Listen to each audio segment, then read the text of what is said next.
Video बनाकर edit करना इतना मुश्किल काम नहीं है जितना मुश्किल काम इस पे वॉइस ओवर करना है। मैं तो सोच सोच के पागल हो जाती हूँ, मुझे समझ ही नहीं आती इस पे बोलूँ तो बोलूँ क्या। ऐसा मेरे साथ ही होता है या आप लोगों के साथ भी होता है? प्लीज़ मुझे ज़रूर बताइएगा। इस केक का ऑर्डर 8-10 दिन पहले ही कंप्लीट पेमेंट के साथ कस्टमर ने डन कर दिया था। उसके बाद एक गहरा सन्नाटा, और कल जब ये केक मैं बनाने लगी हूँ तो मैंने कस्टमर को खुद रिमाइंड करवाया कि कल आपका जो ऑर्डर है आपको याद है ना।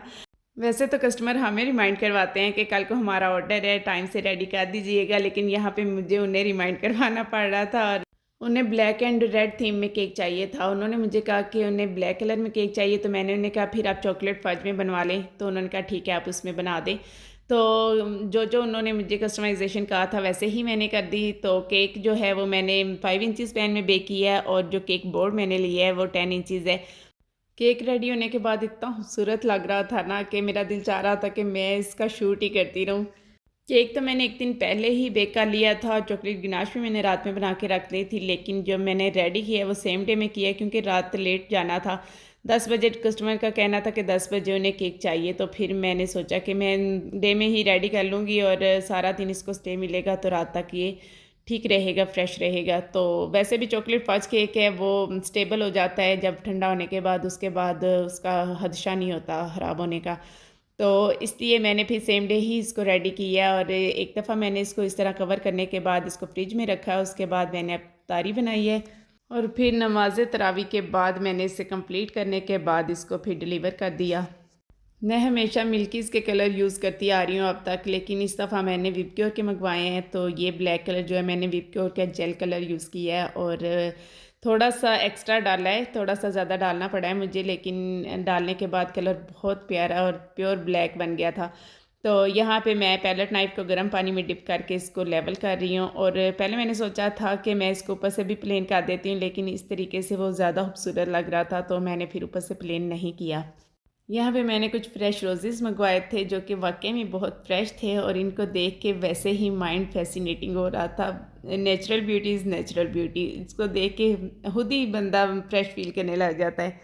और जब मैंने इसे केक पे एडजस्ट किया तो केक को और चार चाँद लग गए थे। आप लोगों ने भी मुझे बताना है कि आपको केक कैसा लगा। इस तरीके से ग्लू गन के साथ मैंने ये यहाँ लगा दिए थे। कैलेंडर जो बनाना था वो भी मैंने बना के ऊपर रख दिया था। वैसे तो वो प्रिंटेड कैलेंडर था जो कस्टमर ने रेफरेंस पिक्चर शेयर की थी उसमें, तो मैंने उनसे कहा अगर मैं फॉन्डेंट से बना के रख दूँ तो कैसा लगेगा। उन्होंने कहा ठीक है आप जैसे बेहतर समझती हैं वैसे कर दीजिएगा। तो मैंने फिर फॉन्डेंट से ही कैलेंडर बना के ऊपर रख दिया, और जो राइटिंग कस्टमर ने कहा था वो भी कर दी। बहुत से मुझे मैसेज आ रहे हैं यूट्यूब पे भी इस सीज़न में गिनाश का रेशो क्या होना चाहिए, तो मैं तो अभी बराबर ही रख रही हूँ। चॉकलेट जितनी लेती हूँ उतनी ही क्रीम ऐड कर लेती हूँ, बल्कि थोड़ी सी क्रीम ऊपर और ऐड कर लेती हूँ जब मैं उसे व्हिप करने लगती हूँ।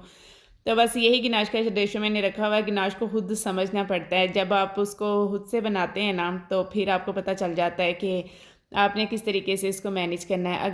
ये फ्लावर मेरी बेटी ने मुझे पकड़ाया है कि मम्मा ये भी ऊपर एडजस्ट करे, और मैं उसे बता रही हूँ कि बेटा ये ऊपर अच्छा नहीं लग रहा। और फूल तो बहुत प्यारा था, और मैंने कहा ये आप मुझे दे दो, मम्मा को गिफ्ट कर दो, तो फिर उसने मुझे गिफ्ट कर दिया। वो कह रही थी आप केक पे लगा के ये भी दे। तो मैंने मिल्कीज़ की चॉकलेट भी यूज़ की हुई है और क्रेव की भी, दोनों का अलग हिसाब है। मिल्कीज़ की जो चॉकलेट ज़्यादा यूज़ करनी पड़ती है, और क्रेव की चॉकलेट जो है वो कम यूज़ करनी पड़ती है। यानी पे क्रेव के हिसाब से मैं आपको बता रही हूँ कि मैं इक्वल ले रही हूँ, और अगर मिल्कीज़ की मैं चॉकलेट लेती तो फिर मुझे चॉकलेट ज़्यादा ऐड करनी पड़ती। ये जो मैं एक्स्ट्रा ऊपर थोड़ी सी ऐड करके उसको व्हिप करती हूँ ना, तो फिर मैं ये एक्स्ट्रा ऐड नहीं करती। बस आप इसे आप अपनी चॉकलेट के हिसाब से उसका रेशो रखें। इसके अलावा वेदर के हिसाब से अगर देखा जाए तो जब लास्ट ईयर मैं चुनिया में बनाती थी तो मैं और हिसाब था, और यहाँ पे वेदर चेंज है, यहाँ पे ठंड अभी भी है और बाकी इलाकों में गर्मी हो जाती है, तो फिर उसी हिसाब से आपको अपनी जो है गिनाश उसको मैनेज करना पड़ता है। कस्टमर को हैप्पी बर्थडे का टॉपर भी चाहिए था, तो फिर मैंने कैंडल साथ एडजस्ट कर दी, ऊपर टॉपर लगा दिया, और कस्टमर को केक बहुत ज़्यादा पसंद आया था। वीडियो पसंद आई हो तो लाइक शेयर भी कर दीजिएगा, और नेक्स्ट वीडियो तक मुझे इजाज़त दीजिए। अल्लाह हाफिज़।